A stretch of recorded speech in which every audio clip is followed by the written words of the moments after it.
नमस्कार, आप देख रहे हैं चौकस भारत और मैं ब्रजेंद्र। बिहार में लगातार कई आयोगों का गठन हो रहा है। चूँकि विधानसभा चुनाव है और इसको लेकर के जितनी भी पार्टियां हैं, चाहे पक्ष में हो या विपक्ष में हो, लगातार आम जनता को रिझाने लुभाने की कोशिश कर रही है। लेकिन एक वर्ग ऐसा है जहां असंतुष्टि जो है वो लगातार देखते बन रही है। जी हाँ, हम शिक्षक संघ की बात कर रहे हैं और बिहार में जो शिक्षकों की नियुक्ति प्रणाली है, जो प्रक्रिया है, इसको लेकर भी कई सवाल लगातार खड़े हो रहे हैं। कुछ शिक्षक संघ के लोग आज एक जगह मौजूद हैं। हम दिखाना चाहते हैं कि कुछ जो पुराने शिक्षक हैं, जो मोस्ट सीनियर लोग हैं, वो आज यहाँ बैठे हैं। बैठक जिला के अध्यक्ष भी हैं, प्रधान महासचिव भी हैं, यहाँ सारे लोग बैठे हुए हैं। लेकिन अब जो वरीय पदाधिकारी हैं इस संघ के, घनश्याम बाबू खुद हैं यहाँ, इनसे भी हम कुछ जानकारी हासिल करते हैं। सर, कौन से मुद्दे को लेकर आज बैठक हो रही है? आज का बैठक बिहार राज्य प्राथमिक शिक्षक संघ के सभी जिले से आए अध्यक्ष और प्रधान सचिव तथा संगठन के सभी पदाधिकारियों का है। आज का मुद्दा है कि शिक्षकों से जो उपस्थिति ली जाती है ऑनलाइन मोबाइल के द्वारा, उसके विरोध में हम लोग ये आज का बैठक रखे हुए हैं। साथ ही हम लोगों का दृष्टिकोण है कि जिस तरह से अन्य विभाग में बायोमेट्रिक सिस्टम से उपस्थिति ली जाती है, उसी माध्यम से शिक्षकों की भी उपस्थिति हो। जो माध्यम सरकार और विभाग के द्वारा अपनाया गया है, उसमें बहुत सारी परेशानियां हैं। बहुत सारे ऐसे जगह हैं जहां की लाइन नहीं मिल पाता है, ऑनलाइन उस नहीं हो हाजिर उपस्थिति, और नेटवर्क नहीं होता है। नेटवर्क के कारण कठिनाई हो रही है। एक एक स्कूल में एक एक घंटा के बाद नेटवर्क आता है और सारे टीचर जब तक उपस्थिति नहीं बनता है तो सारा शिक्षण कार्य छोड़ करके उपस्थिति के पीछे लगा हुआ रहता है। तो ये स्कूल का शिक्षण कार्य भी बाधित हो रहा है। दूसरी बात, इससे आप सरकार के हर विभाग में आपने मोबाइल दिया है, लेकिन शिक्षा विभाग में शिक्षकों को आपने मोबाइल नहीं दिया है। लेकिन आप चाहते हैं कि मोबाइल के द्वारा जो है शिक्षक अपनी उपस्थिति भेजे। तो यह दोहरे मापदंड है। आप अपने कर्मियों को अपने सेक्रेटेरिएट में जो भी विभाग के डीओ हैं, डीपीओ हैं, पदाधिकारी हैं, सबको आपने जो है मुहैया कराया है मोबाइल, लेकिन शिक्षकों को आप मोबाइल नहीं देना चाहते हैं। तो ये दोहरे मापदंड सरकार के द्वारा नहीं होनी चाहिए। दूसरी बात कि प्रधान शिक्षक की बहाली हो रही है।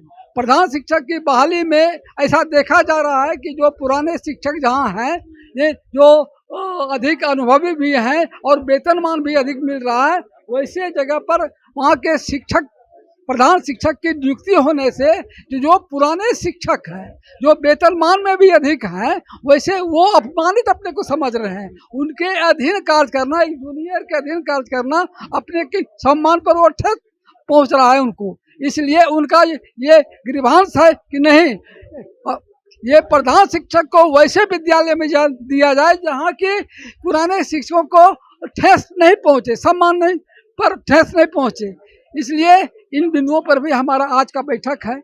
दूसरी बात है कि राघवेंद्र शर्मा बनाम में जो हाई कोर्ट हुआ था, उसके आदेश में सरकार के द्वारा पत्र निकाला गया है, विभाग के द्वारा पत्र निकाला गया है, लेकिन कई ऐसे जिले हैं जहां के उसका इम्प्लीमेंट नहीं किया गया है, और किया भी गया है तो अधूरा किया गया है। जो हाई कोर्ट का नॉर्म्स है, आदेश है, उस आलोक में जो है प्रमोशन नहीं दिया जा रहा है। उस संबंध में जो है हम लोग आज विचार भी कर रहे हैं कि किन किन जिलों में जो है उसका माने क्रियान्वयन नहीं हो पाया है, उस पर भी हम लोग विचार कर रहे हैं। इन सारे मसलों को लेकर साथ ही सेवा निरंतर, विशिष्ट शिक्षकों की सेवा निरंतरता का भी जो है लेकर के हम लोग चिंतित हैं। इसलिए कि जो पुराने जो पहले विद्यालय में थे, नियोजित के रूप में थे, वहाँ उनको अधिक वेतन मिल रहा है, और सेवा निरंतरता न मिलने से जो विशिष्ट शिक्षक के रूप में उसका वेतन कम हो रहा है, और साथ ही साथ जो है जो पहले सेवा का उनको कोई लाभ नहीं मिल पा रहा है। इसलिए सेवा निरंतरता वेतन संरक्षण के लिए हम लोग सरकार का ध्यान आकृष्ट करना चाहते हैं कि नहीं, सेवा निरंतरता का लाभ वैसे विशिष्ट शिक्षकों को मिलनी चाहिए। इन्हीं बिंदुओं पर आज का बैठक है हम लोगों का। और अहम सवाल ये खड़ा हो रहा है कि जिस तरह से आप कह रहे हैं कि जो समस्याओं से जूझ रहे हैं, जो अध्यापन कार्य करने वाले लोग हैं वो डिस्टर्ब हो रहे हैं और इससे बाधा जो है हमारे बीच के जो बच्चे हैं, जो नौनिहाल हैं उनको आ रहा है। लेकिन अब आप इन सारे मसलों को लेकर अपर सचिव या मंत्रालय तक पहुंचे हैं, उनके संज्ञान तक ये बात आई है कि नहीं?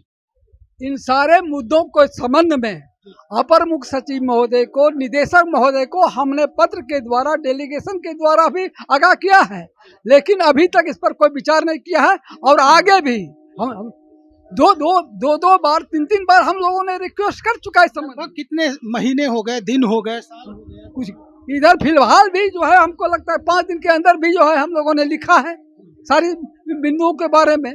तो सवाल उठ रहा है कि सरकार अगर नहीं मानेगी, विभाग इस पर नहीं सोचेगी, तो अंततः हम संगठन के लोगों को आंदोलन पर विचार करना होगा। संगठन की बात करें तो लगातार अगर देखा जा रहा है बिहार में कि शिक्षकों के कई संगठन जो है इस वक्त मौजूद हैं अपने ही राज्य में, तो इसका भी जो है दुष्प्रभाव हो रहा है आपकी एकता और अखंडता पर।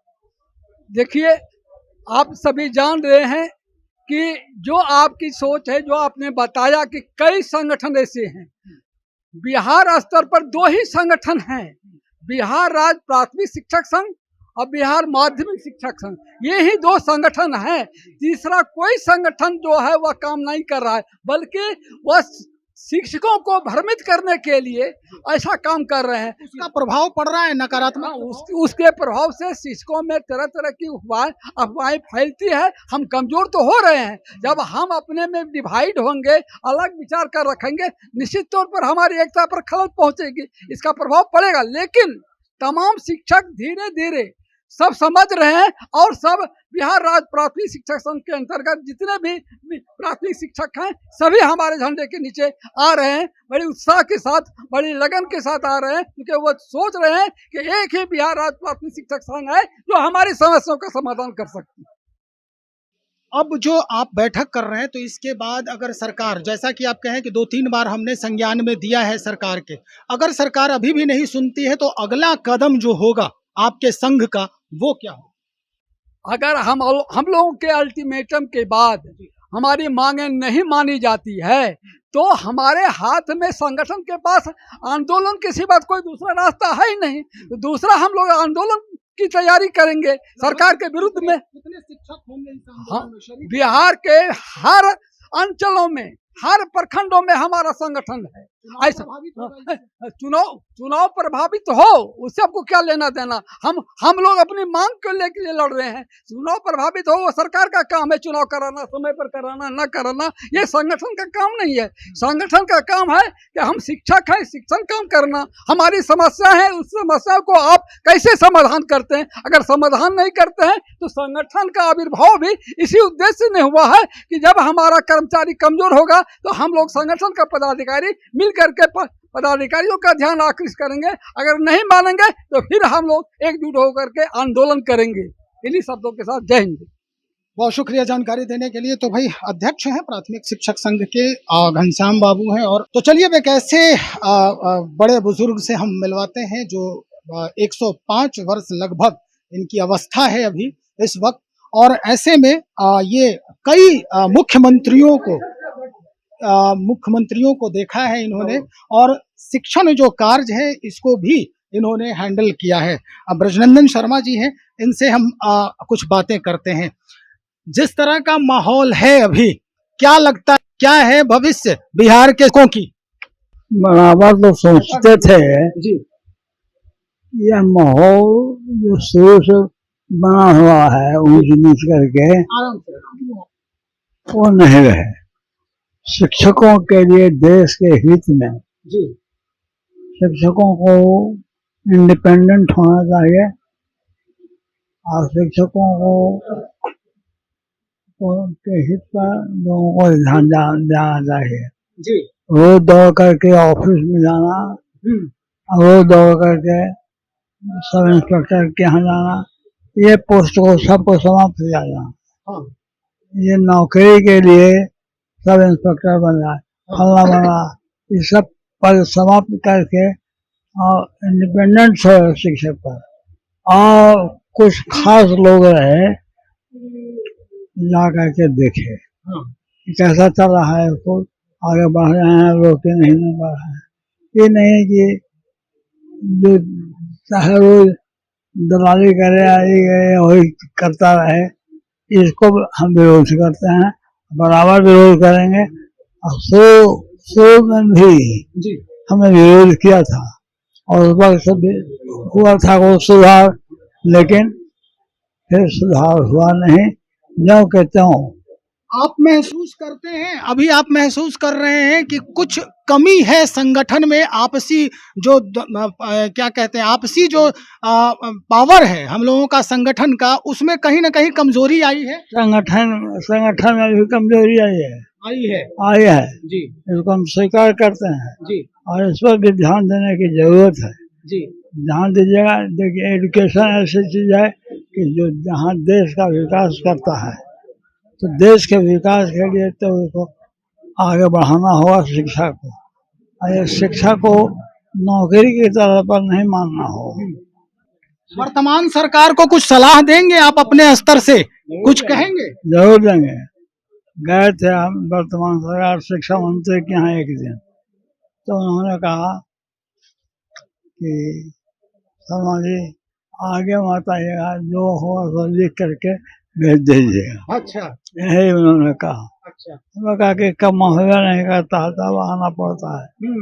नहीं यार, आपका काम हुआ, यही तो उन्होंने कहा, तो उससे कोई काम खास निकला नहीं। तो नीतीश सरकार से उम्मीद है आप सभी शिक्षकों को या इस संगठन को कि हाँ, जो अभी मामला उठाए जा रहे हैं इसका हल होगा, इसका निराकरण निकलेगा? जी ना, वो विश्वास नहीं है। विश्वास नहीं है। जी ना। तो भाई ये स्थिति है, अब विश्वास खो चुकी है वर्तमान सरकार। शिक्षकों के साथ जिस तरह से लगातार जो हो रही है सरकार के तरफ से जो रवैया अपनाई जा रही है, वो निश्चित तौर पर विश्वास को खोने के लिए काफ़ी है। आंदोलन की भी बात कर रहे हैं, निश्चित तौर पर मानी नहीं जाएगी बात, तो ये आंदोलन पर उतरेंगे। और जब शिक्षकों ने जब झंडा उठाया है, तब बिहार की राजनीति में बड़ा परिवर्तन देखा गया है। तो चलिए इंतजार करते हैं कि क्या कुछ सुनती है सरकार और कैसे परिदृश्य बदलता है इस पूरे माहौल का, यानी शिक्षा विभाग का। बने रहिए, हम और भी लोगों से बातचीत करते हैं, बहुत जल्द हाजिर होंगे। बहुत शुक्रिया।